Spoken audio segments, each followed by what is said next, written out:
Pursuant to Section 841411 of Nebraska statutes, the next regular meeting of the Board of Education of Douglas County School District 0001 and the Board of Educational Service Unit number 19 will be held on Monday, December 17, 2018 at 6:30 p.m. in the board meeting room of the Teacher Administrative Center, 3215 Cummings Street. The agenda will be kept current and available for public inspection in the office of the Secretary of the Board of Education at the Administrative Building during regular working hours. Pursuant to Section 841412 of Nebraska statutes, the public is hereby informed that a current copy of the Nebraska Open Meetings Act is posted in the board meeting room on the north wall.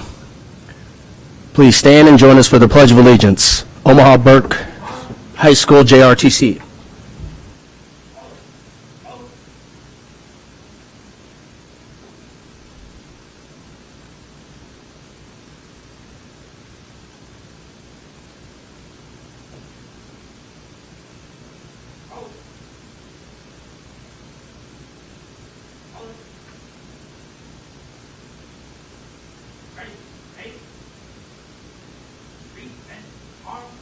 Ladies and gentlemen, please join me in saying the Pledge of Allegiance. I pledge allegiance to the flag of the United States of America and to the republic for which it stands, one nation, under God, indivisible, with liberty and justice for all. Thank you.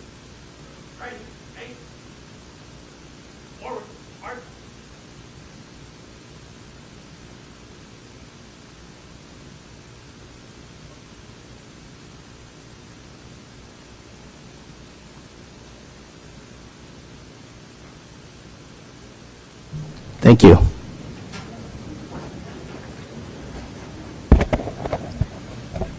Vice President Merrick will lead us in the OPS vision and mission statement. First is our vision, every student, every day, prepared for success, and our mission. Omaha Public Schools prepares all students to excel in college, career, and life. Thank you, Vice President Merrick. Mr. Ray, roll call, please. Cassidy. Goding. Present. Hallman. Present. America. Present. Froman. Here. Ryan. Present. Scanlon. Present. Smith. Here. Snow. Here. 8 present. Board member Mrs. Cassidy had a previous engagement. I will entertain a motion to excuse her from tonight's meeting. So moved. Second. We have a motion by Dr. Holman, second by Ms. Ryan. Roll call, please. Goding. Aye. Hallman. Aye. America. Aye. Froman. Ryan. Aye. Scanlon. Smith. Aye. Snow. Aye. 8 aye. Motion carries. Moving on to school spotlight, Mrs. Monique Farmer. Good evening, Board President Snow, members of the board, and Superintendent Dr. Logan. We are pleased to present our 2018 Class A state champions, the Burke High School varsity football team, as tonight's OPS Proud Spotlight. The team defeated Grand Island Senior High 24-20 in Lincoln at Memorial Stadium on Monday, November 19. This is Burke High's first state football championship title in the school's history. We extend a huge congratulations and job well done to the team and coaches. We'd like to recognize Principal Gay Lannon and Athletic Director Jason Williams at Burke High School. At this time, I'd welcome Head Coach Paul Lamongi and Team Captain Chris Hickman to the podium for remarks.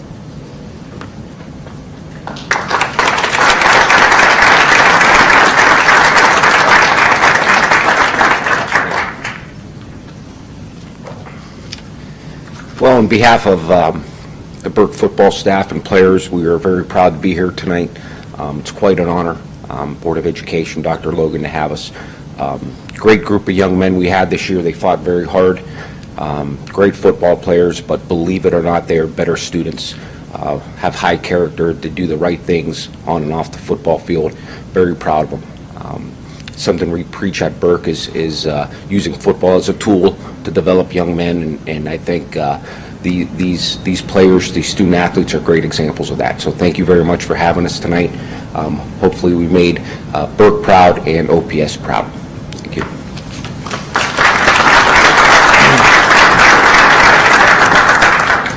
Yeah, once again, just really thank you for having us here as a team. It's a huge honor to be here, and we put in a ton of work this season, so it's really great to see it pay off. And just us, we really came together as a team this year. So yeah, it was a great year. It was a lot of fun. So just thanks again for all the support that you guys have shown us throughout the season, and thank you. Huge honor to be here. Can we have the captains of the team approach the podium real quick? Team captains, all three of you. There we go.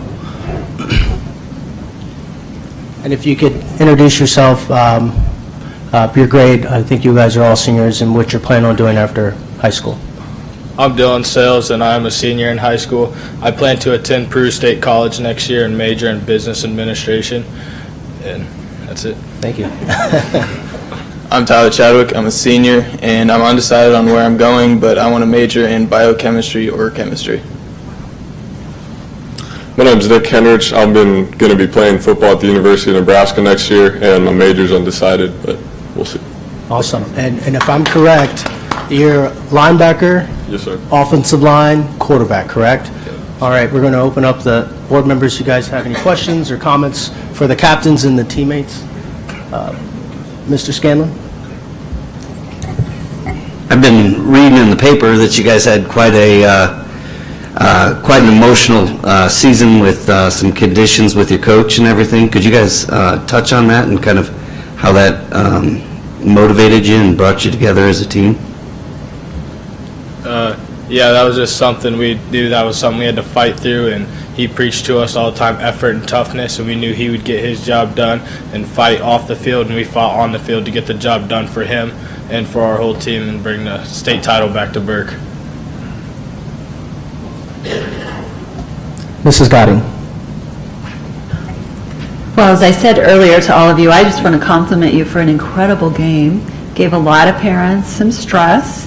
Gave a lot of people watching the game a little stress, but that makes for a good game, right? And it was probably one of the best Class A football games I've seen in a long time. It was very even, and then clearly conditioning paid off, and you wore them down in the fourth quarter, right?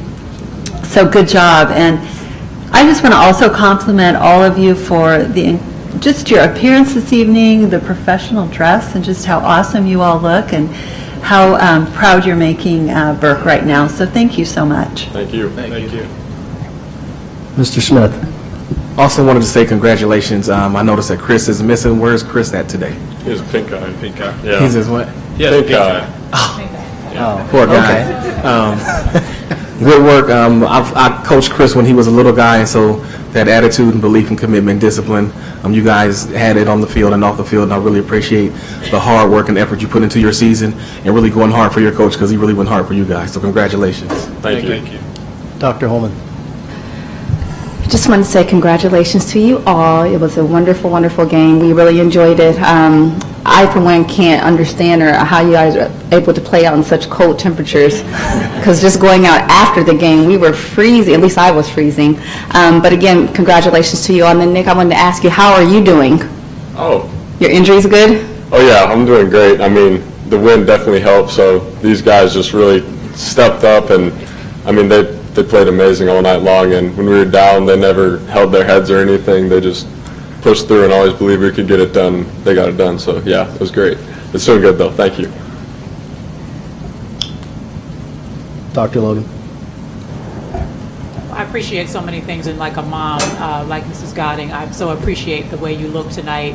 It does make a difference, and we're just tickled that you thought enough of us to look so nice. And also, I think that one of the things that your Coach Lamanji said around you being great scholars as well as athletes is something I'm very interested in. And if one person wants to talk about that, perhaps our new biochem major, it'll be kind of cool to hear about that. And the second thing, and because I'm really interested in the kind of classes that you're taking, as I'm sure you're taking some pretty significant coursework. And the second thing I wanted to know about was what it was like for you to play on that field, because it's a big stadium, and I'm curious as to how that felt. Well, for academics, we take it as seriously as we do with the football field. Coach Lamanji has grade checks every week to make sure we're keeping up with it, and we take that stuff seriously.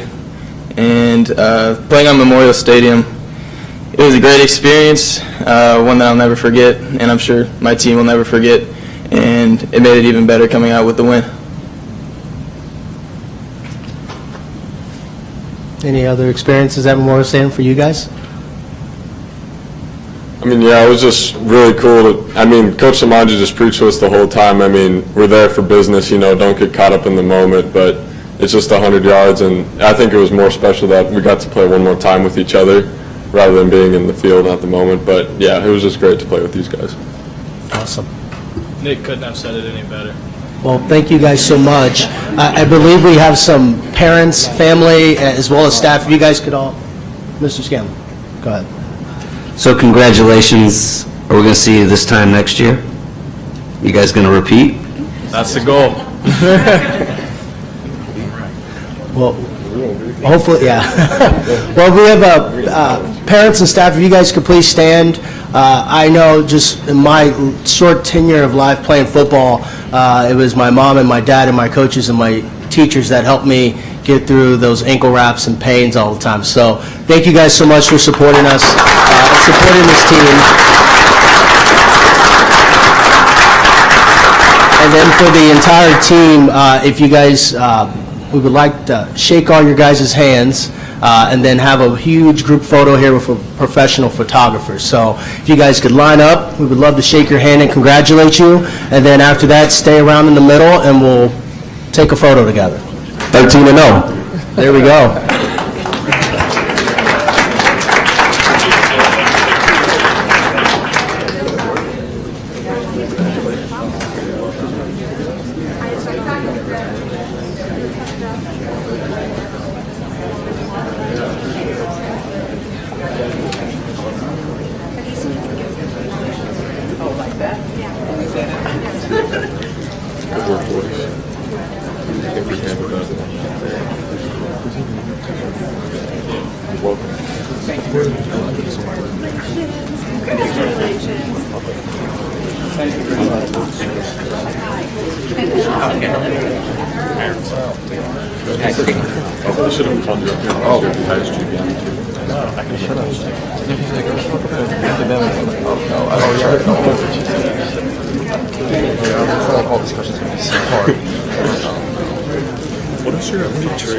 We're going to take a picture right now. States. We're going to move this out.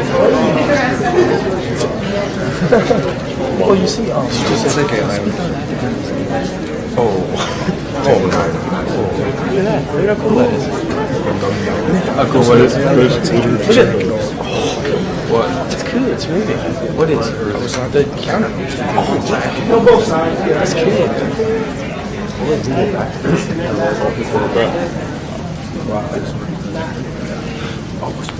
Oh, I'm the picture over here. Okay, guys, come on over here. Hey, now. All right.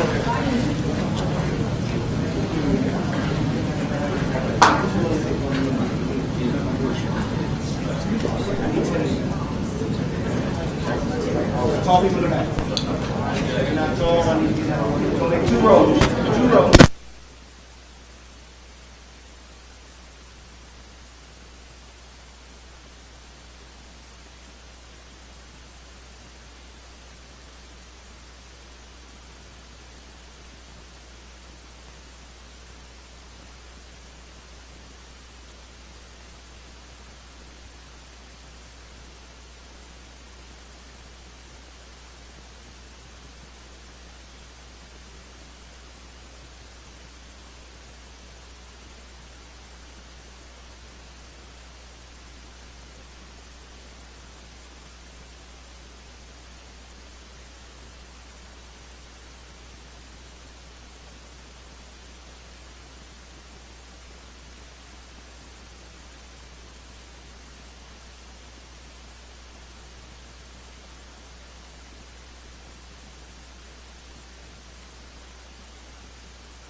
We'll take a 5-minute recess.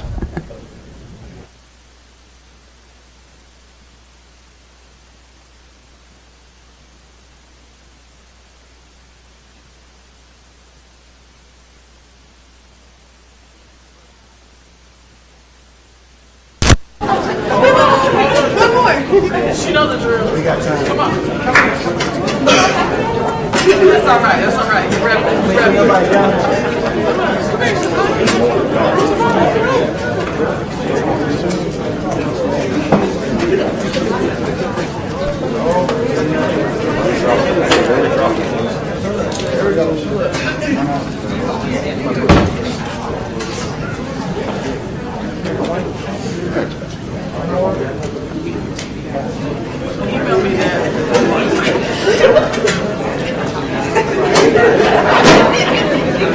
back to Dr.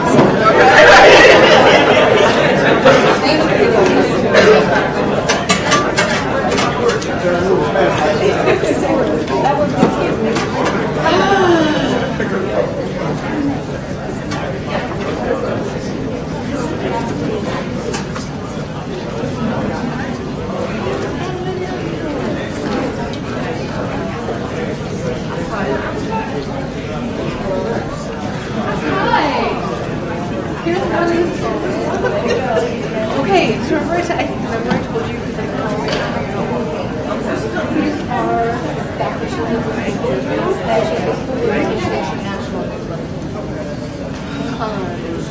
these are urban.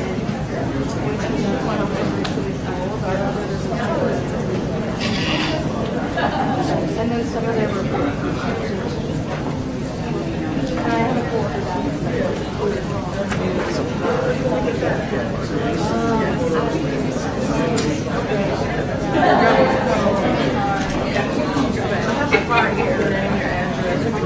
it's like it's a tote bag. Yeah, no, it's not a big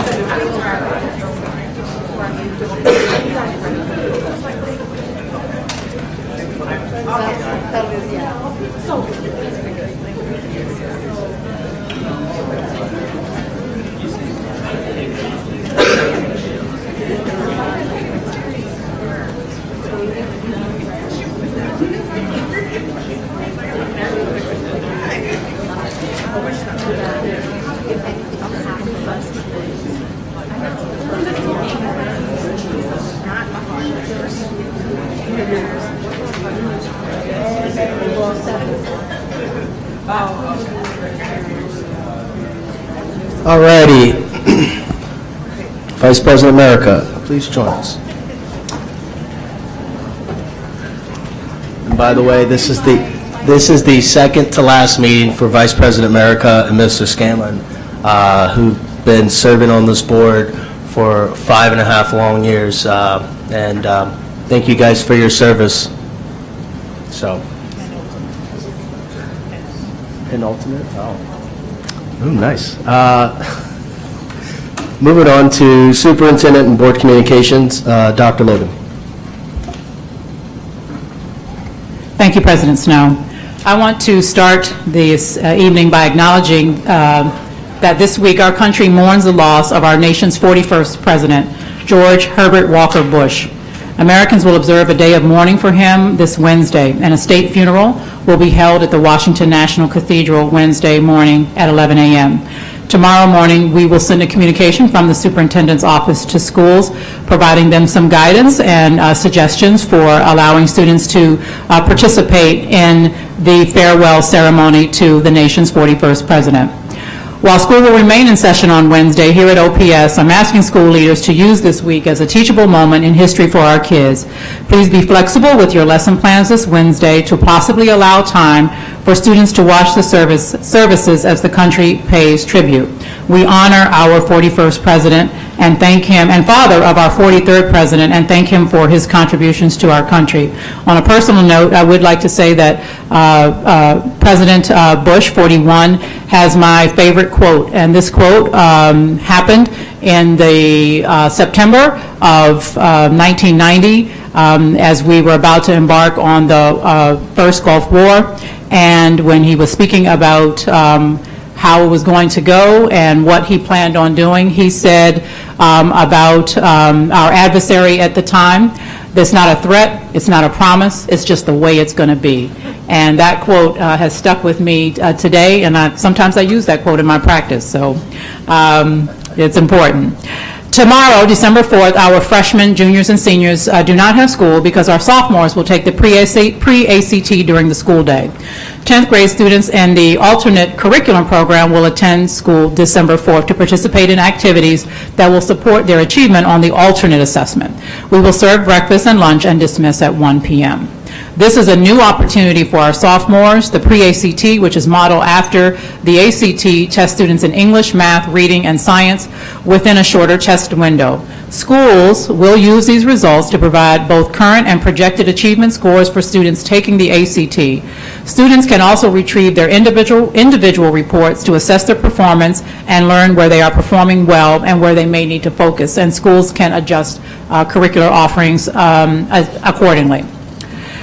We're into the inclement weather season. I just want to remind everyone that our inclement weather team actively monitors weather forecasts. And I am a weather geek, so I participate in the National Weather Service webinars, including regular notifications from them and as-needed phone calls to discuss conditions. For example, yesterday, we had a call at 6 p.m. and then another call this morning at 4 a.m. We also maintain close contact with the City of Omaha, Douglas County Roads, and our student transportation team to assess various factors before making a decision. Thank you to the team who does get up regularly and stays in constant communication when we are having weather issues. There are 2 high school forums this weekend for our 2 new high schools. The first one is tomorrow, December 4th, at Davis Middle School, in the Davis Middle School cafeteria for the 156th and Ida location. The meeting is from 6 p.m. to 8 p.m., and we look forward to having as many community members who will be impacted by that new school tomorrow. And then on Thursday, the meeting will be held for 60th and L, the same time, 6 p.m. to 8 p.m. on Thursday, December the 6th. That meeting location is Ashland Park, Robbins Elementary Commons area. The meetings will include an overview of the projects, review of the design schemes, and a time for questions and answers. Both high schools are scheduled to open in the fall of '22. At this time, I also want to thank 4 of our board members, Ms. Godding, Mr. Smith, Mr. Snow, and Dr. Holman, who attended several visits to schools in an adjacent state that are brand new. We were amazed at what we saw and very excited about bringing those. We appreciate also to our project manager, Mark Summer, who's here in attendance, for leading that effort, and to our other partners and vendors who accommodated us during that time. It was a very informative visit, and we look forward to sharing those with some of the things that we learned with the entire board and with the community. We will host our second superintendent student town hall meeting next week, on the Thursday, December 13th, right here at the Teacher Administrative Center. The town hall portion will take place from 6:15 to 7:30 in the auditorium for middle and high school students. Prior to the town hall session, students who RSVP and arrive by 5:30 will eat dinner in the TAC cafeteria. Thank you to the Omaha Public Schools Foundation. The event will feature 20-year-old multimillionaire entrepreneur Jalen Bledsoe, and he's been a millionaire since he was 14, and Patricia Mayorga from the Omaha Chamber of Commerce, and Veronica Leonce, a Houston-based construction project manager with Jacobs Constructions. These professionals will join me on a panel to help answer students' questions about careers of the future.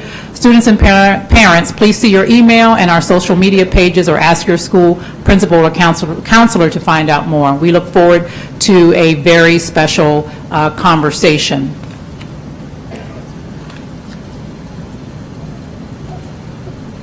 Congratulations to Dr. Antoinette Turnquist. Last week, she announced she plans to retire at the end of the school year after 55 years of service. We are grateful. We have her for several more weeks, though, several more months, though. Hi, Dr. Turnquist. We are grateful to her for her outstanding and extraordinary years of service. She is well-known and beloved throughout the community, and her contributions to OPS families and the community have touched hundreds of thousands of lives and made our school district a wonderful place for children to learn and grow. We'll be celebrating her throughout the year. She will have a farewell tour. It's kind of like Kareem Abdul-Jabbar, a party in every city. So we're very excited about that. This concludes my remarks this evening, except for I would like to say that every year we have a student design a piece of, we choose a piece of student artwork to use as the superintendent's holiday greeting. This year's is Sadie Chiloa, and she's a 9th grade student at Central High School. Her art teacher is Dane Haggard, and her card is entitled "In the Bleak Midwinter," which is kind of appropriate for this week. So many of you will receive this, and if you really want one, I'll make sure you get one. But it really is a beautiful piece of art, and we're thankful to Sadie for designing and sharing it with us. This concludes my remarks. Thank you. Thank you, Dr. Logan. And also, again, congratulations, Dr. Turnquist. Moving on to board members. Seeing none. We do not have any public comment at this time. So moving on to the consent agenda, I will entertain a motion to approve the consent agenda that is here before us. So moved. Second. We have a motion by Mrs. Godding, second by Mr. Smith. Oh, Dr. Holman, I apologize. Second by Mr. Smith. Any abstentions? Roll call, please. Holman? Aye. America? Aye. Perlman? Aye. Ryan? Aye. Scanlon? Aye. Smith? Aye. Snow? Aye. Godding? Aye. 8 ayes. Motion carries.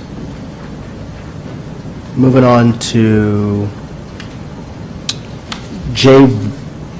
J2A, the assessment overview. Scott Smith, Bonnie, research.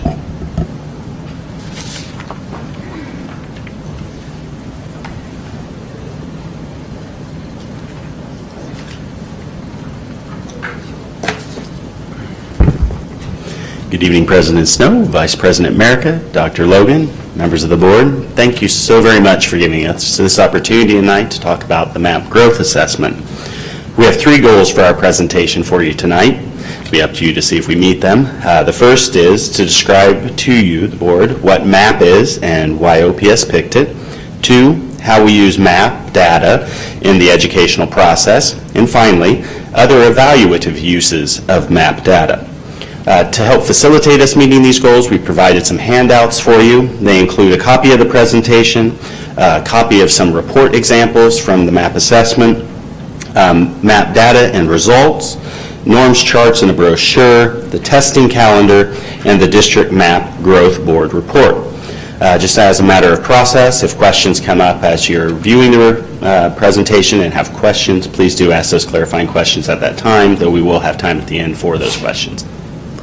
Dr. Logan? Mr. Schmidt-Bonnie, would you kindly explain what MAP stands for the group?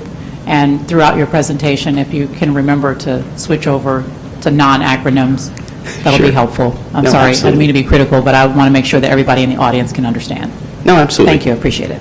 So it's an assessment from the Northwest Educational Association. It's the measure of academic progress. It is a measure that identifies, well, it's aligned to our state standards. It looks at the growth of students at the skill level. And we'll get into more of these details as we go, and we'll endeavor to have a jargon-free presentation. First, though, let me introduce the team who will be providing you the bulk of the presentation. First, our members from research. We have Janet Zom, Instructional Research Administrator, Melissa Schroeder, our District Assessment Coordinator, and joining us, a friend from Curriculum Instruction Support, Ms. Donna Dobson, Director of Elementary Education, who will discuss our current and potential uses for MAP data.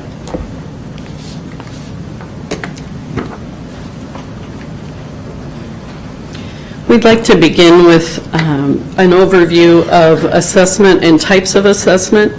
And in order to promote effective decision-making, we have assessments that are given to monitor student progress and show their achievement, which we communicate the results to parents and guardians. Also to improve our instructional practice, to see how we've been doing with instruction and teaching and learning. And also to evaluate and monitor the effectiveness of our curriculum and also our instructional practices. And as you remember, there are 3 types of assessments that we have in our balanced assessment system. The first one is formative assessments, and those are assessments that are given during learning, so they might be chapter tests or quizzes, thumbs up, thumbs down, different strategies that are used in the classroom. Then there's interim assessments, which are given in different points of time, and that's what the measures of academic progress are, or MAP. And then there are summative assessments that are given at the end of learning, and unit tests could be considered that. Also, our state test is also an example of that. So when we think about tests, there are some legal requirements that have been in place and sometimes change as the laws change, but we have to meet the NDE, or Nebraska Department of Education, requirement for Rule 10, and so we need to have a norm reference test. We need to think about the learning community and think about the assessments that we're giving in grades kindergarten through 3rd, and also look at state accountability, or the NSCAS test that's given through the state. We also have federal accountability requirements, and so the ELPA 21, or the English Language Proficiency Assessment, is given, as well as the NAEP test, and also with adequate yearly progress and the Every Student Succeeds Act, we need to measure how our students are doing. And AQuest is the system that is used for our accountability for the state. So we have an assessment steering committee that meets to review how our assessments are given. The committee is comprised of teachers, also Omaha Education Association members, building principals and building staff, also district administrators. And when we go into these meetings, we need to take a look at our assessments and how they're given, and then also see where the gaps are and see where there might be redundancies. And so in 2013-14, we looked at our assessments, and the different colors represent different assessments, and you have this in your packet as well. But basically, it's just to show that there were many different assessments given, and so at that time, the committee looked at those. When we do this work, we make sure that we lay out all the assessments, and then we kind of move them around. And you also have the testing calendar in your packet as well, so that you can see how the assessments are laid out for this year. And so as you can see, some of the colors went away, and we streamlined a little bit more of our assessments. So when we took a look at MAP and we decided to use that district-wide in grades K through 10 and purchase that interim assessment, there were many things that we wanted in an assessment, and the MAP test met those requirements, or the things that we wanted the most of them. And so it does count as an NRT. It also shows us beginning, middle, and end of year scores. We can see instructional level and get some learning targets for teachers. We can look at the norm reference part of it, but tonight we're going to focus on the interim part of the MAP test. And Melissa's going to talk more in detail about that. So what Janet didn't tell you was when we adopted the MAP assessment, it was the first time that we will now have a common assessment being used, K-10. That means common language, common terms, and scores that you can compare over time. So the best way to go ahead and show you what the MAP assessment is all about is to go ahead and play a parent video that we created last year at the time of rollout. And so this was used last year, but it's going to show you the top 10 things to know about this unique assessment. The Omaha Public Schools will be implementing a new district-wide assessment in grades K through 10. The new assessment is the MAP Growth Assessment. There are MAP growth tests for grades 2 through 12 in reading, language usage, math, and science. There are also primary tests for grades K through 1, referred to as MAP Growth K through 1, in reading and math. With these child-friendly tests for young learners, students wear headphones since many questions include audio to assist students who are still learning to read. The MAP Growth Assessment is computerized. The MAP Growth Assessment is a computer-adaptive test that students take 3 times per school year. The results provide teachers with information to help them deliver appropriate content for each student and determine each student's academic growth over time. This test is different than tests we, as parents, may have taken in school because students take this assessment on the computer. MAP Growth is a computer adaptive assessment. What does it mean to be computer adaptive? Computer adaptive tests adjust to each student's learning level, providing a unique set of test questions based on their responses to previous questions. As the student responds to questions, the test responds to the student, adjusting up or down in difficulty. MAP tests begin with a question appropriate for each student's grade level, then dynamically adapt throughout the test in response to the student performance. A correct answer generates a more difficult test item. An incorrect answer generates an easier test item. This results in finding the instructional level of the student where the student is ready to learn. The progressive refinement of the assessment allows MAP to challenge top performers without overwhelming students whose skills are below grade level. The MAP test is not a proficiency test. Unlike the state test, MAP is not testing mastery of grade level standards. Students are not expected to get 100%.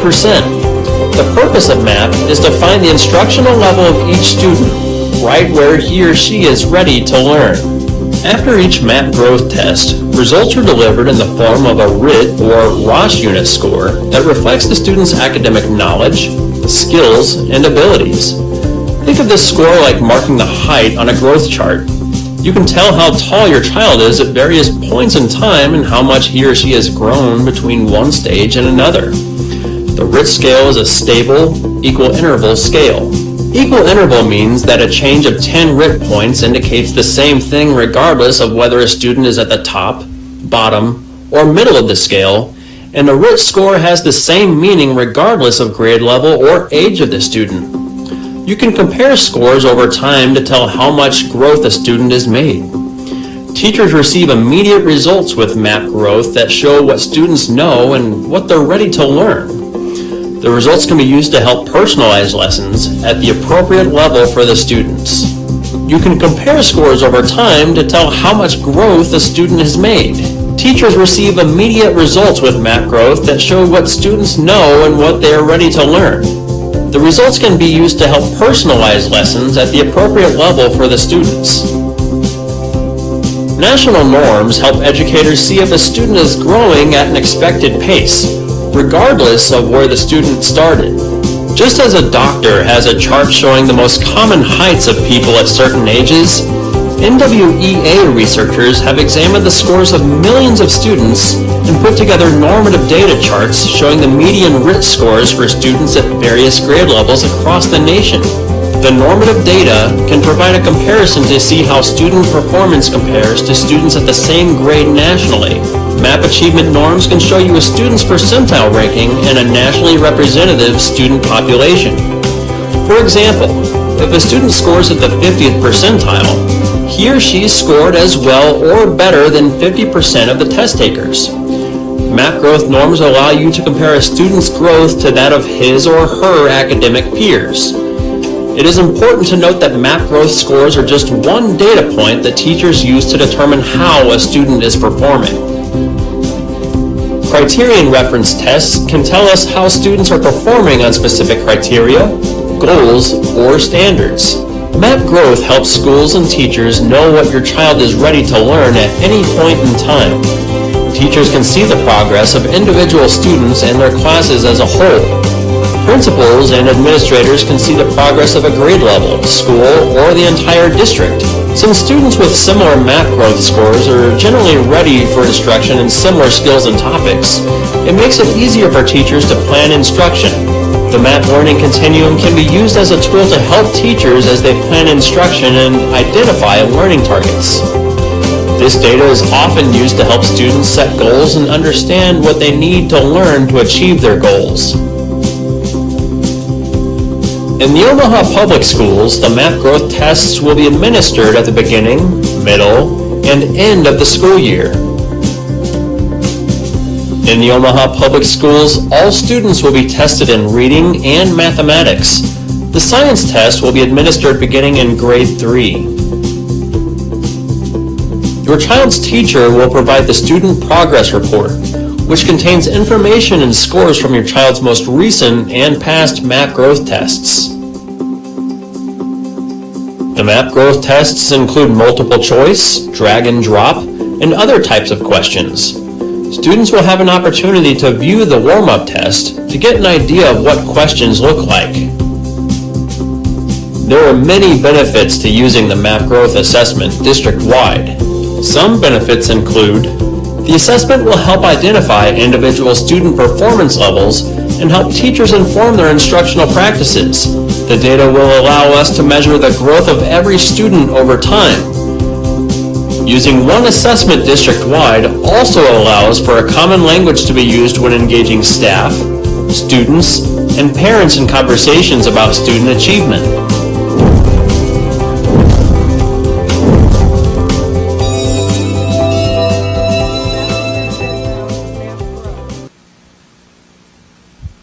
And so I'm going to get back into the PowerPoint, and we'll continue the presentation.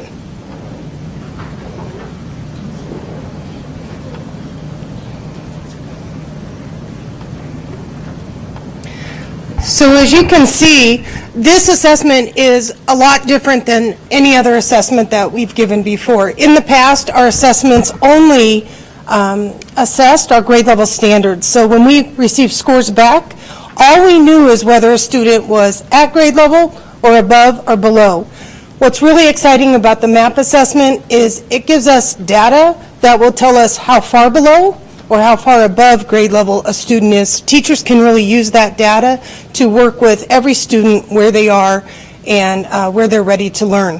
One of the things, because this assessment is so different, you heard those words, adaptive. You heard the word that it's an online assessment. The teacher actually proctors this assessment from the computer, so it involves a different administration than a paper pencil assessment would. And so we rolled out a 3-year training plan for this new initiative. Because it was district-wide, because it was K-10, we developed a 3-year training plan. We are now in year 2. So last year, in our first year, we spent the bulk of the year obviously getting people to understand how to administer the test, students and staff, but also for staff learning how to use the reports. And we've provided for you a booklet for you to look through at another time that gives you or provides you pictures of all of the reports that are available in MAP. And what we're really excited about is that these reports are not just telling you about where the students are at the end of the year period. There are reports for achievement. There are reports that show how students compare to the national norm. There are reports that can identify curriculum areas that are areas of strength or challenge for a classroom. In addition, you're going to see many growth reports. Every student gets a projected growth goal from the company, which are, they use the statistics behind the scenes to develop how much each student should grow based on where their score, where they ended up in the fall and their grade level. So no matter what level you are, whether you're on grade level or above or below, every single student has a growth projection because it's really monitoring the growth of every single student. So there's lots of resources within the system that we're using with our teachers, with our students, and also with district-level staff in order to develop this. One of the big things that we're focusing on this year in year 2 is part of the MAP system is that RIT score you keep hearing about is tied to what they call a learning continuum, which is really a developmental scale of skills along the way that show how a student might be progressing along the way. And that RIT score that a student has ties to these skills, which could be considered learning targets for students, and they can be aligned to our standards so that teachers have a chance to really identify what students are ready to learn and work with those. Our goal this year in year 2 is really how to use that data to inform instruction along the way. Next year in year 3, we will really be focusing on doing goal setting with students and having those parents involved in the goal setting process. So we're really excited about what this assessment can do. There have been some challenges along the way. When you think of rolling out an initiative, every meeting we have another initiative that's being rolled out by the building, and so we know that the assessment, the new assessment, is not the only thing happening in OPS these days, and so some challenges have been training all staff. But the good news is because it is a common language, we can build on everything that we learn every year. In the past, every time a student switched grade levels or a teacher moved grade levels, they had to learn a whole new assessment. It wasn't comparing apples to apples. So we're really excited about that. Technology has also been an issue. Anytime you have an online assessment, different schools have access to different amounts of technology, and so that impacts the testing window, how long it takes to test students and things like that. And time, of course, is a challenge for every single initiative, but it does impact the audiences that you're in front of trying to train. We train through our academic data reps, and that is not a position in the district, it's a role. And different positions serve that role.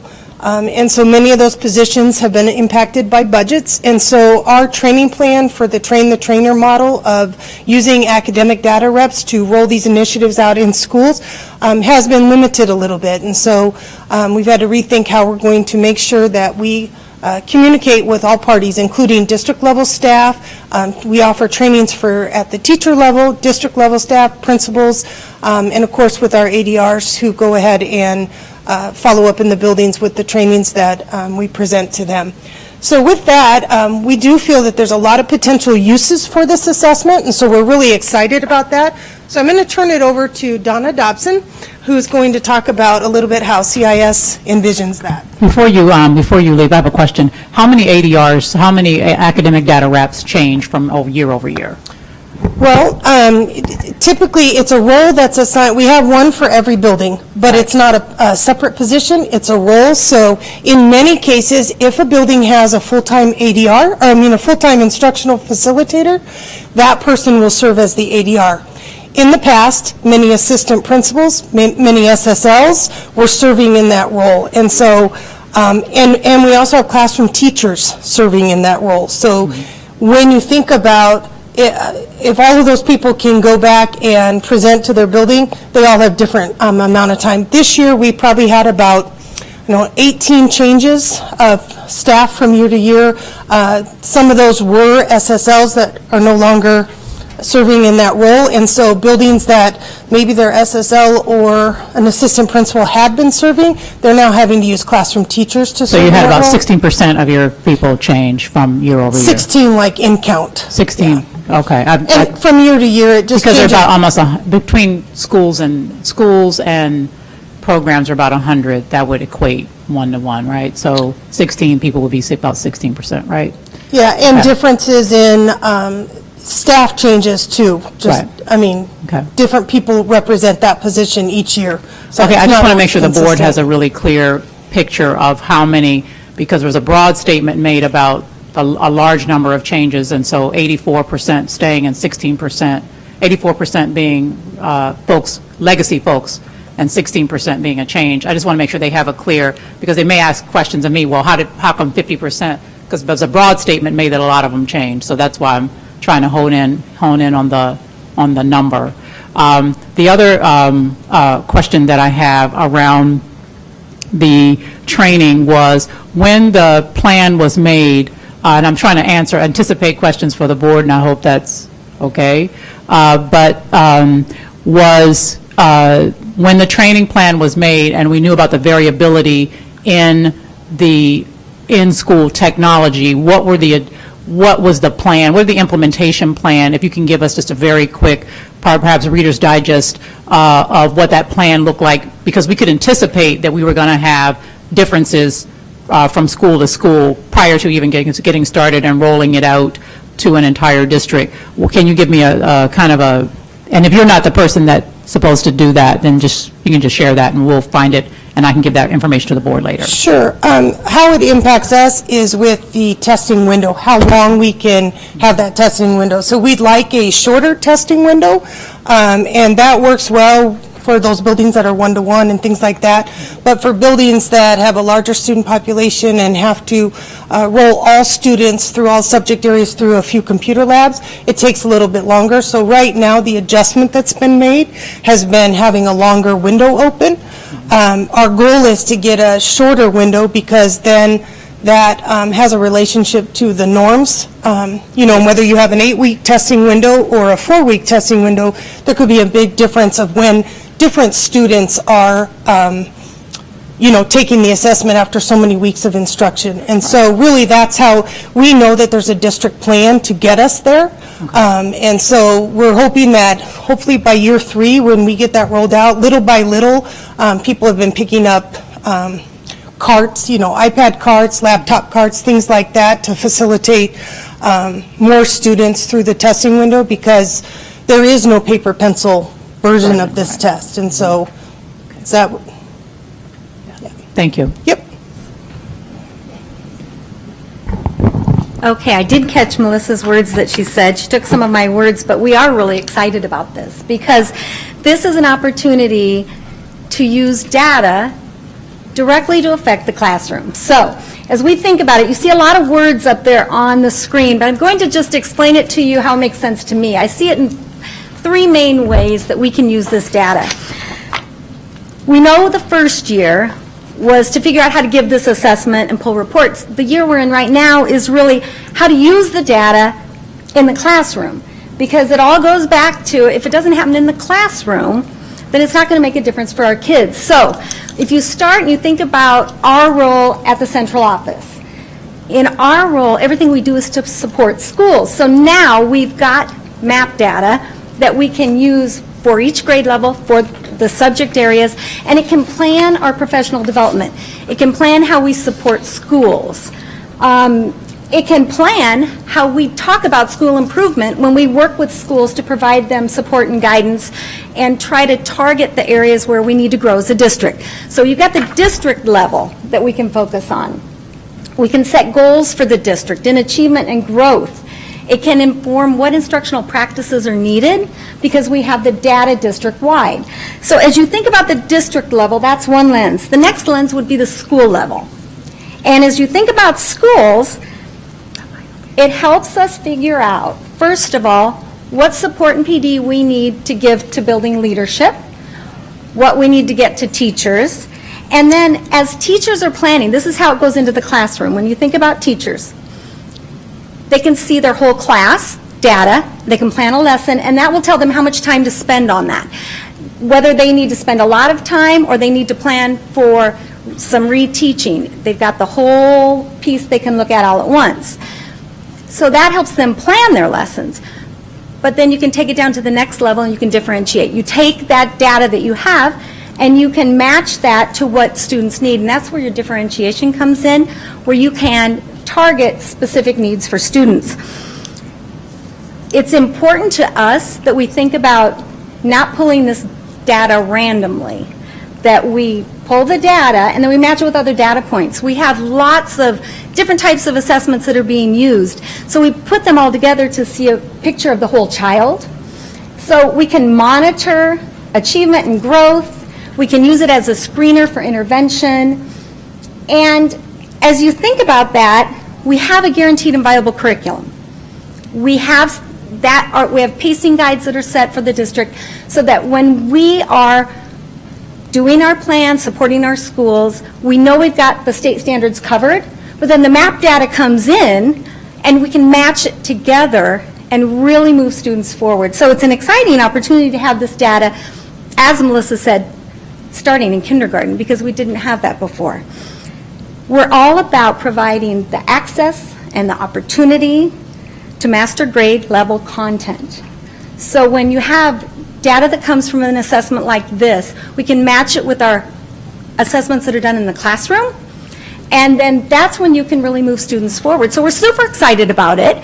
We're in an implementation year where we're figuring out how we can best support teachers, how we can best support schools and leaders, but we're in an exciting time where we can really start to use this data to show some growth.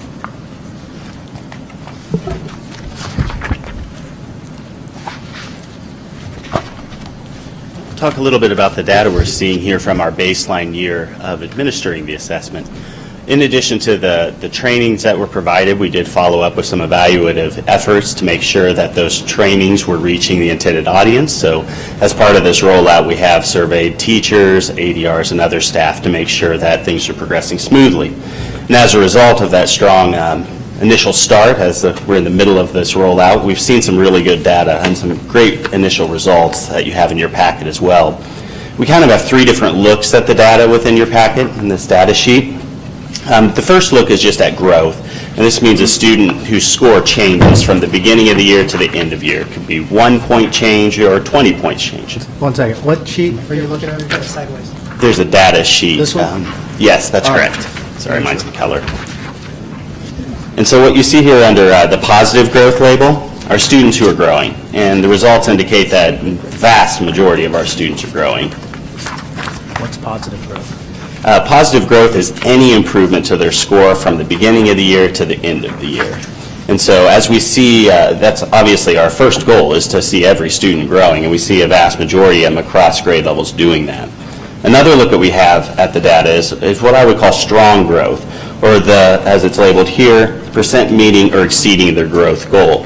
So as we talked about, the MAP assessment's given around 67 million times a year, not just in our district, but across the nation. And based on the fact that it's given so many times, we have a good idea of, based on a student's characteristics, how much they should grow from the beginning of the year to the next. So the MAP system sets a growth goal for them based on performance of similar students.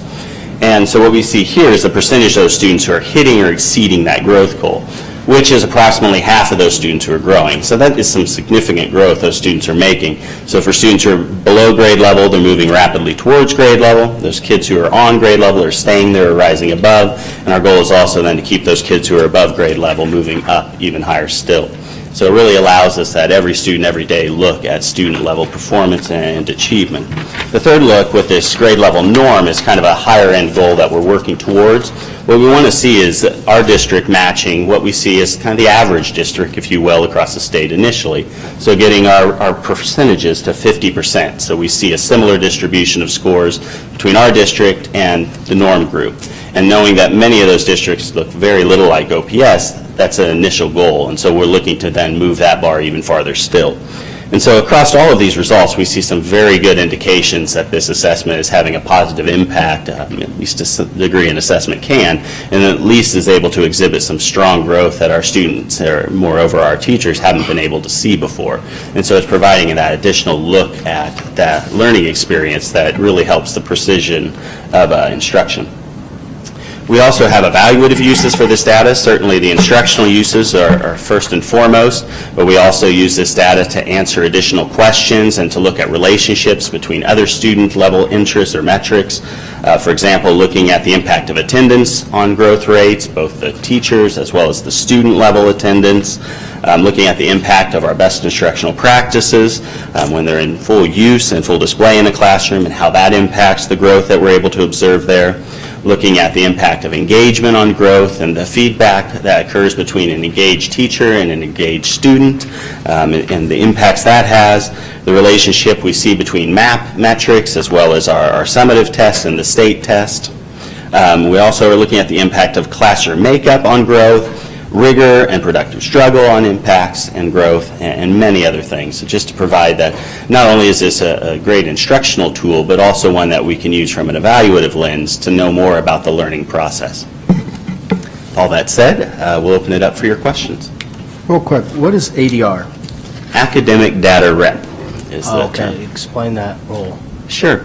We have a train-the-trainer model, and so we train individuals who go out and train folks in the school. We have some additional trainers on our own staff, but really these are the school-based folks who are working in our buildings, training their fellow teachers, in some instances, or the teachers who they work with. Is it a volunteer role? It is a voluntary role, correct. And I have a, real quick before we move on, sorry. You're fine. You said meeting or exceeding growth goal? Correct. Based on their characteristics. Can you explain that? Sure. Is that, yeah. It's largely based on where the student is, so which grade level they're in. So a third grader who scores this way at the beginning of the year, we would typically see across all the third graders who scored like that at the beginning of the year, on average, they would grow like this by the end of the year. So maybe third grade, you might see 7, 8 point growth would be something that we would look for on average. So a growth goal would set the bar just a little bit higher than what we would see traditionally across that large norm group. And so it's a goal for that student to surpass what students who score similar to them at the same grade level at the time of taking the assessment would score. So we don't do it by like free and reduced lunch or different other categories. It's set just by third grade. Correct. I just wanted to make sure that, okay, that answered my first question there. I'll open up to the entire board. Mr. Pullman. Just to follow up on that, maybe I'm misunderstanding. So the growth that one student is measured on is based relative to a student who's growing at a similar rate? It would be a student who is scoring similar at a given grade level.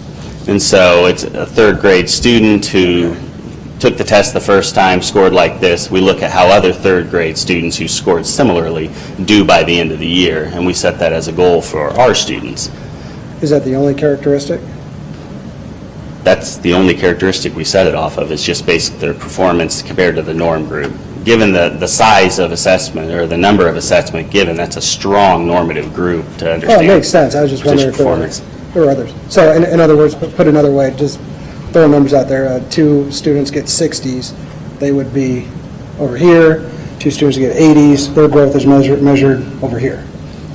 Well, their growth, so growth is growth, but growth goals are based on how you started the year and where we would like to see you by the end of the year. As we move into the third year, we'll actually set more granular goals within classrooms, within schools, so that they can target growth goal expectations for their students at a more fine-grained level. Right now, we just have something to shoot for in these growth goals. Sure. So we know that having a specific goal as opposed to an ambiguous goal from the research is a much more effective tool. So having that specific expectation has power. Sorry, I think there's a natural follow-up. So is the growth expectation or goal lower for the lower achieving students? No. No? The goal is similar to what other students see. So what we want to see is all of our students growing, first and foremost. Sure. Those students who hit that normative growth goal are going to be growing much faster than a student who doesn't. Okay. And so, I don't know if that takes your question. Yeah, it's a great question. What I'm hearing, Mr. Perlman, and then this is kind of, if you, I'm looking at this one here, it's comparing whether or not you had any growth, which would just be positive growth, right? And then to meeting and exceeding, those are the differences that you're talking about right now, and that's the question. Correct. And I think the other question that I heard in your question, Mr. Perlman, and also yours, Mr. Snow, is we can, if we ask, we can slice the data based on a demographic group if we want to. That's our goal, is for all students to grow, so that's not necessarily, it's something to look at and is interesting, depending on, could be for cross purposes, but our goal is to do that, but we can, I think I heard that kind of coming up in your question, we can look at that, but we really set and that is to me, I'm sorry, I'm just going to point a personal privilege, that is to me the issue around just looking at growth. You have to look at growth and achievement, because achievement is meeting the mark, period, and that's where we want all of our students to be. And sometimes we can overindulge ourselves with growth you know, it feels good that kids grew, but we always need to be looking at what that achievement mark is, and we want our kids to make sure that they hit that. So that the second column in each one of these is, for me, the thing that keeps me up at night, because that's what we need to, because that's going to show up on NSCAS if kids are there. If I'm wrong, you can correct me. My feelings won't be hurt, but I think that's what's going to show up on NSCAS. Right. And so just looking at the growth is just not enough. It is something to show kids. It also helps with showing capacity for kids to learn, so that we're not dealing with people who are thinking that these kids can't learn or whatever, because we do see that growth. And I think that's what is coming out in the questions, hopefully, for the board.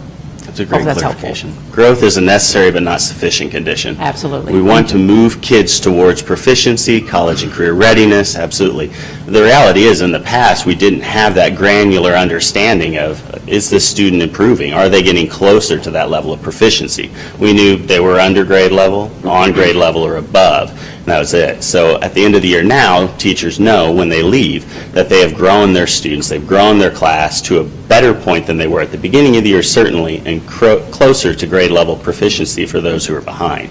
And so that's some of the power of this assessment, is that more granular understanding of where your students are at.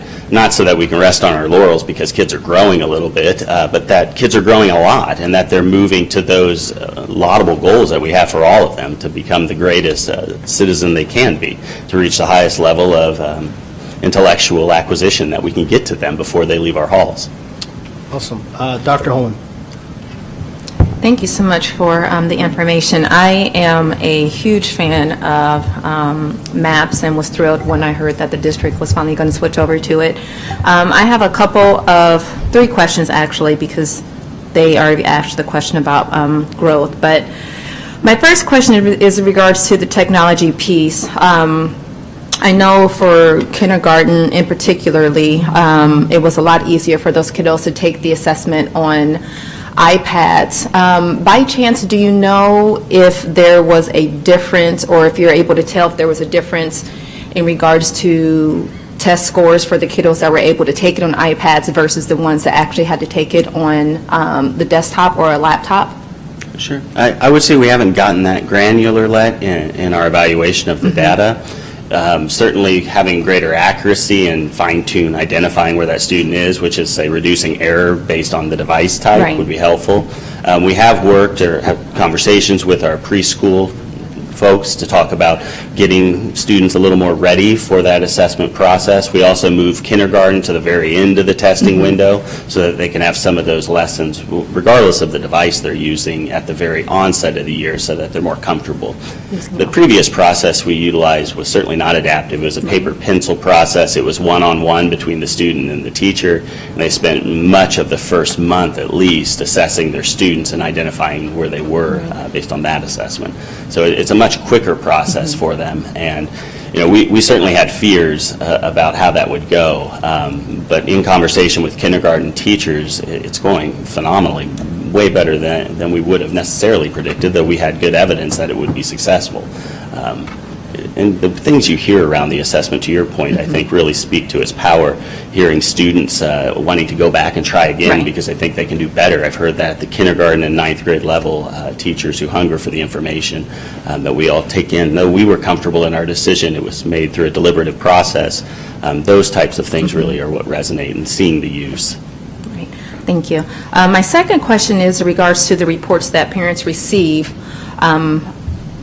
with the scores and the data on that. In this book, I see that there are several other reports. Now, are those other reports specifically just for the classroom teachers, or are parents allowed to request other type of data reports in regards to their own child's information? Some of the reports are proprietary, which is why we have to provide them to you in this more non-viewed for the public type format. but we'd be happy to discuss them with anyone who would care to know more. The reports we typically send home with the parents at conference time are the student growth report. Some families, as we move towards year 3, we're going to really work on that goal setting, and there's a student goal report that'll also be coming home. Then we do have some middle schools, having seen some come home to my own household, who are starting to gain some comfort and familiarity with using that report as well. So really for parents, it's a tool to understand where your student's at, how they're matriculating and moving through the learning process, what things they're ready to learn now, and to give that conversational piece for the conference, in addition to the myriad of other data points they would talk about in that conference, test scores, classroom behavior, things of that nature. It's just another piece of the conversation about what we're working towards. Okay, thank you. And then my final question is in regards to, I think it was Ms. Dobson that spoke about this, the many uses of MAP data. And I just wanted to confirm, I was also told that the MAP data is used to as one of the criteria points to be involved in the Gifted and Talented program. Is that indeed factual? Primarily used at the second grade level our in-view assessment to make those identifications. So we're starting to see at the secondary level, especially for identification for AP courses, a look at that MAP data to see for a given student where they're at in, say, mathematics, if they're ready for an AP course, which is the primary vehicle by which gifted and talented students are educated at secondary level. The primary students, I was told, for the winter, or the winter, or is it the winter or the spring scores for identification for third grade? Do you know, is it winter or spring? What I was going to add to that was, as far as identifying elementary students for the GATE program, gifted, there's a variety. You can do teacher recommendation, parent recommendation. It's like 4 criteria. Yes, what I was told. You can use academic scores.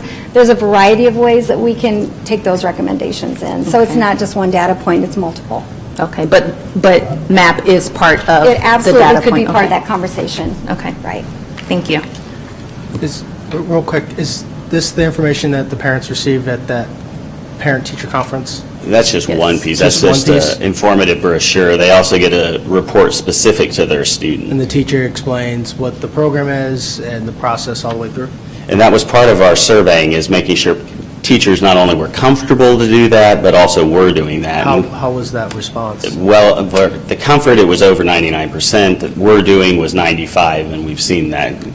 Have you surveyed parents? Have you surveyed parents that have received the information? No, we have not asked parents whether or not they're seeing it, but that might be a good idea to do as a parent.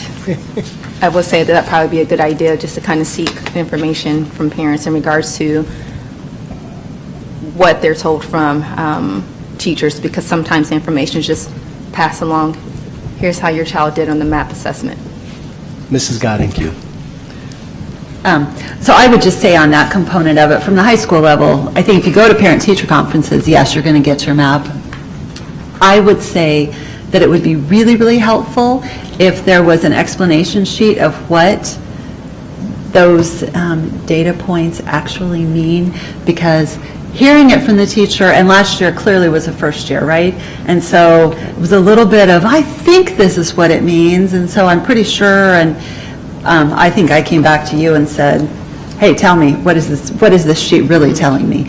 So I think it would be awesome if there was a sheet attached to that, whether it was at the primary level or the secondary level, just to kind of, because you get home and then you think, oh, wow, what did that really mean, right? I think this is what she said, but I'm not really sure what he said. So I guess I would just maybe think to that point might be helpful. I want to go back just for a minute to the, I think, to Dr. Logan's point on accessibility of technology. I think extending the window is one thing to think about, but if you don't have enough devices for every student in your classroom in a building, then that becomes not just, extending the window doesn't help. And so those are some of the things that I've heard. I mean, not enough devices and then taking 20 minutes to get the first kid on to the last kid on. those are the challenges that I think come about as well. So I just want to make sure that from an equity standpoint, we have enough devices in a building for a classroom to be able to take the math test all at once, at the same time, starting all at one time. And this doesn't have to be a question that's answered right now unless somebody knows the answer of how you would use it, but and maybe it's more for Dr. Logan, but I think about the data that MAP provides at, let's say, the primary level and at a grade level in a school. Can that data, or would you ever use that data to drive departmentalized instruction, say, for math? And so I think about that because I've had some... I'm smiling because I departmentalized when I was an elementary principal, but I think that the issue around when kids take one of the things that the measure for academic progress allows us to do is to be used as a common assessment. But it's only a common assessment if kids are taking it at a similar point in time. Right. And so that's the conundrum. And what it can be used for is to look at teacher effectiveness with similar groups of students. So if I'm in Cheryl's class and I take the class, Cheryl and Mark are teaching the class at the same time, and Mark's scores are significant. We have very similar class profiles. His scores are significantly higher. That could be an indication to the principal that there is something going on in his classroom that's not going on in my classroom. Like how I did that? I made you a better teacher. And could be used to give a lot of information about what's going on in the classroom. I think that the point around the technology, while it seems technology is one thing, but really thinking about the integrity and fidelity of using the scores to compare how kids are doing across a district, all third graders across the district, is really, because a week's difference in the testing window, a week's worth of instruction should mean something. And if children have more opportunity to practice or have more opportunity to be exposed to and learn and master skills, then obviously they'll do better, especially if the assessment is measuring that specific skill. So I think there is a lot to that. It's not just the technology, it's what it means in terms of the fidelity and use of the results.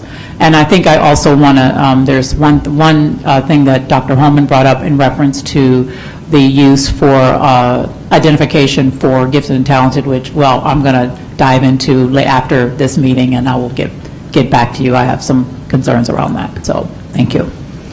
Okay, no, that's great, and I guess that whole departmentalized piece of instruction can sometimes be extremely, as you clearly knew as a principal, and I've seen as a parent as well, the impact that can have on kids and moving forward academically. So I have a question. Would it be possible for you to get us, and I'm thinking this through in my head as an Excel spreadsheet, so I see by school, grades across the top, beginning and end of the year, that growth, and then I'd also like to see at that grade level where that grade level is at each of those schools compared to the norm. There is, within your packet, a board report that's much more lengthy, and you might find that data point in there if it doesn't answer your specific... By all the schools individually broken out? Yeah. No, just district level. Yep, I'd like to see it broken out by school, by grade, and then beginning and end, and the comparison to norm. I know that I've asked for us to have an update for the board after the winter administration, so not to wait, because the usefulness of the data is as a real-time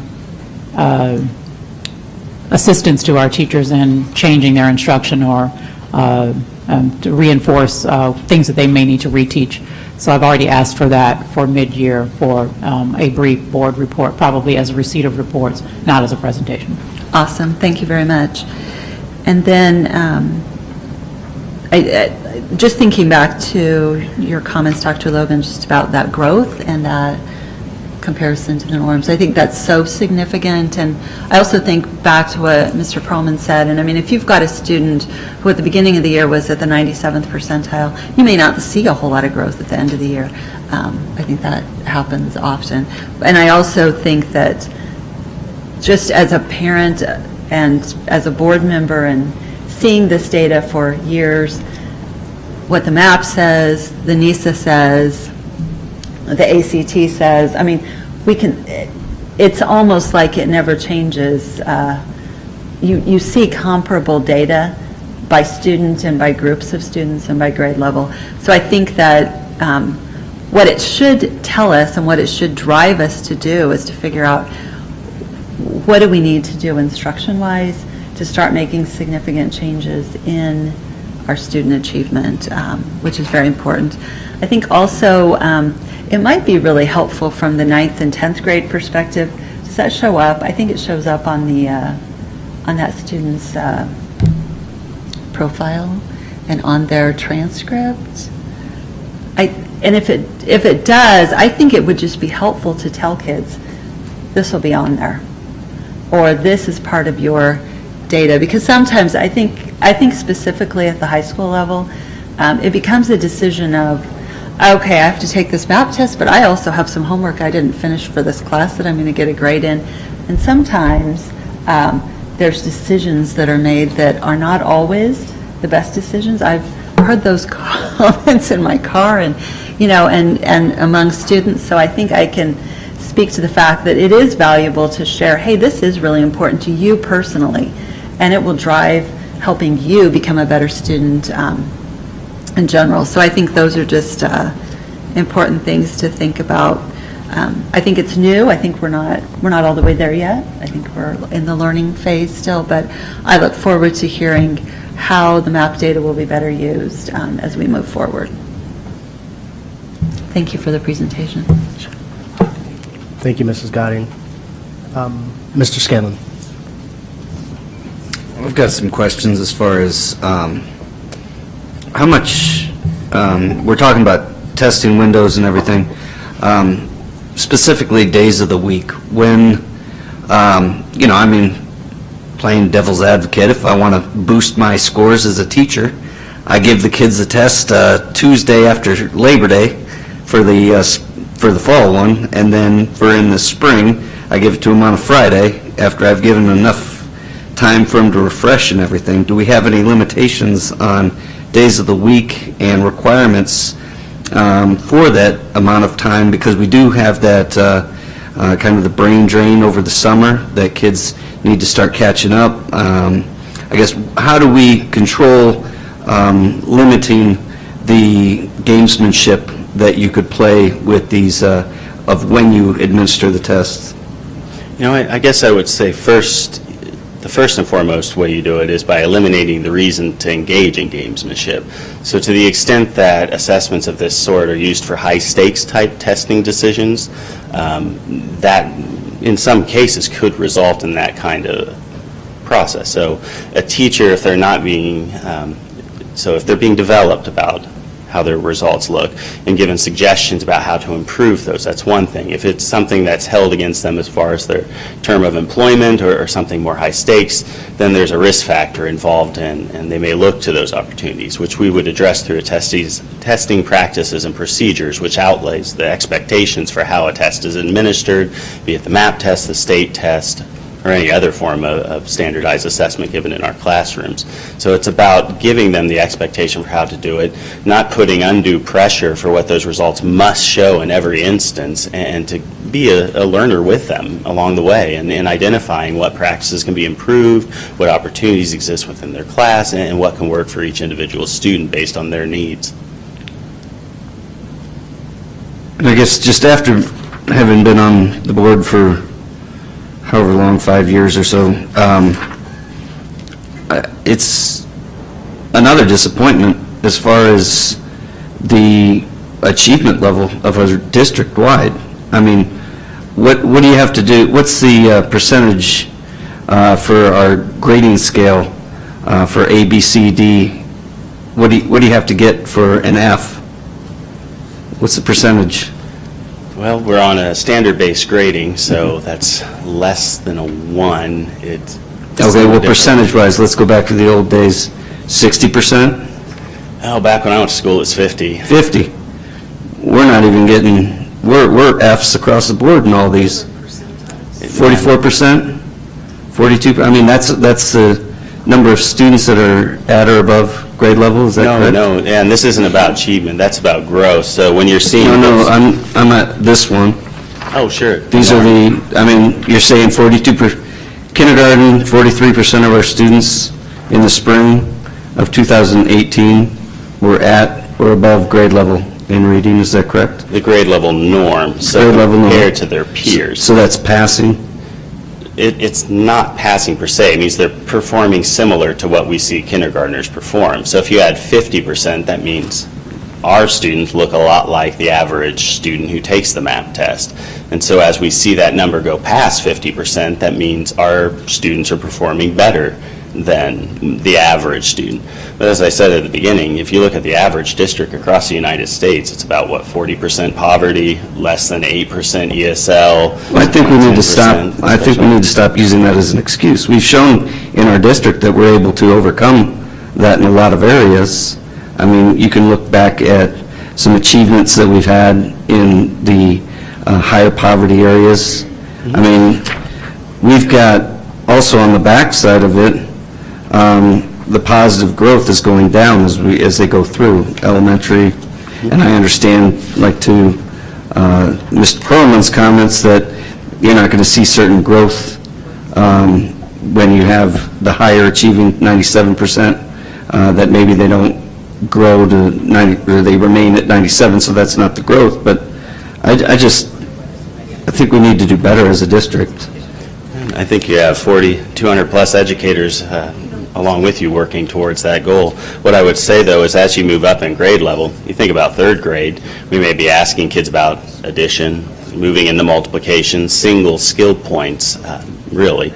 But by the time you get up to those secondary levels, it's algebra, which adds together a lot of additional skills. So if you look at the norm chart, the expected growth as you move up in the grade levels gets lower because the tests are more expansive and really measure a lot more subject matter than a much more granular assessment at a lower grade level.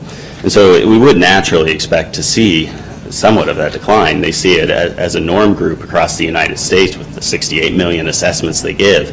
It's just the nature of the test that once you move up to those higher levels, you're assessing a lot more in one test. So we expect lower growth. MAP expects lower growth, and it's what's generally returned. You want to see great, strong, double-digit RIT point growth, or the student's score increasing by that level at those kindergarten first grades. But as you move up, it goes down just naturally based on the tests.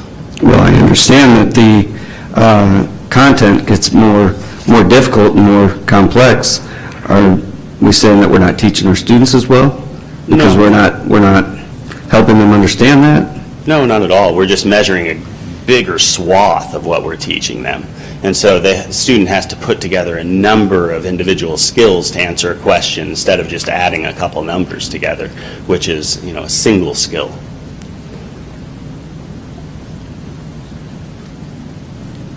And if I'm, one second, if I stand corrected, it is amongst their peers all across the country, correct? Correct. Thank you. Dr. Holman. And then that means that from what I know of the MAP assessment, even the little kids, once they start passing and exceeding on the questions that they're getting more difficult questions on skills that they have not been taught yet. So they may be you may have a first grade student who's getting a question from third grade math, something that they've never even seen before, but because they have surpassed the skills that are already on the questions that they have been provided at their level, and they keep doing better and better and better, the test is going to automatically kick out questions that are more difficult and more challenging and be things that they have never seen in their life before. If that makes sense.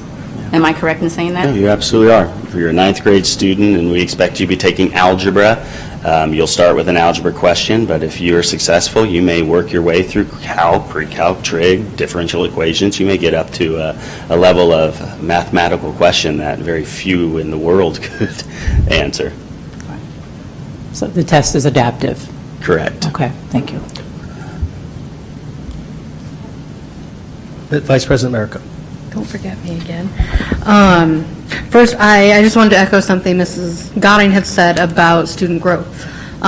Because I think you said, even the student who has 97th percentile at the beginning of the year, we should see some growth from them over the course of the year.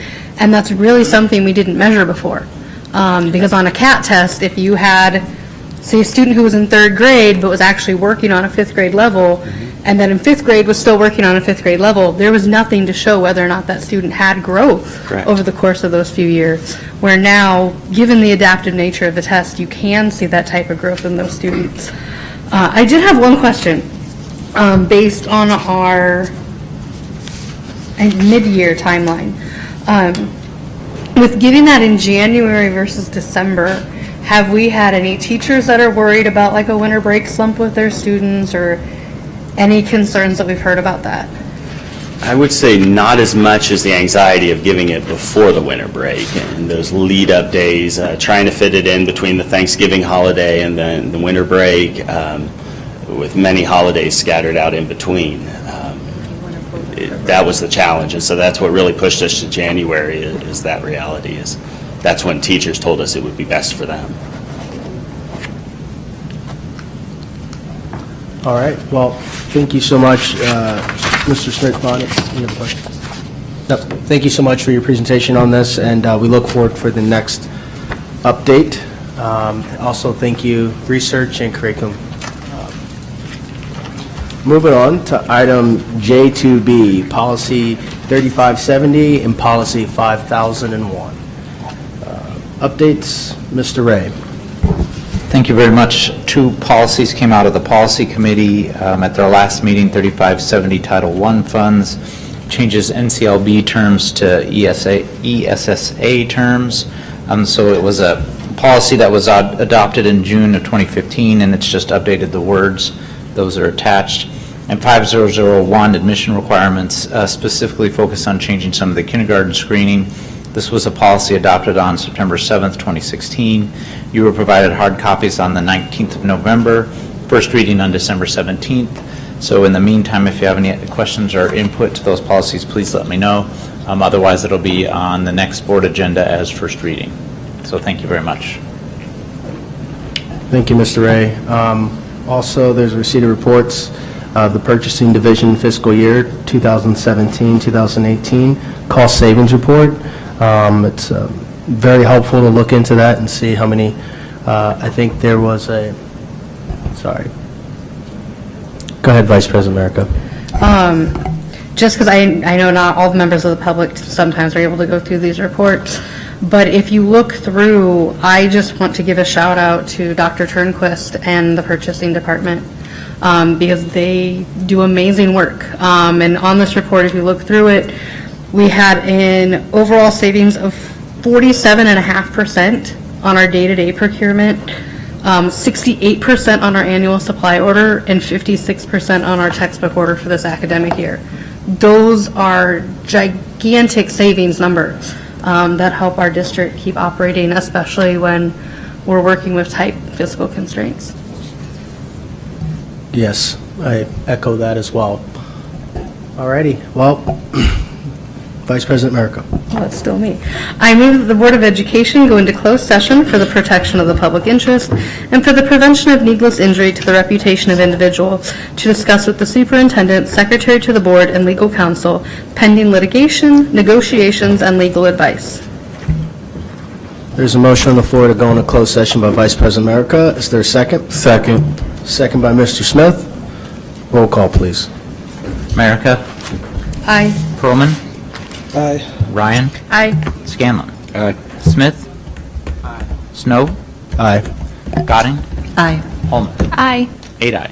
Motion carries. Let me remind the board that the purpose for closed session is for the protection of the public interest and for the prevention of needless injury to the reputation of individuals, to discuss with the superintendent, secretary to the board, and legal counsel. Pending litigation, negotiations, and legal advice. Let the record reflect the board went into closed session at 8:06.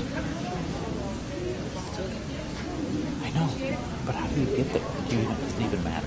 It doesn't matter anymore.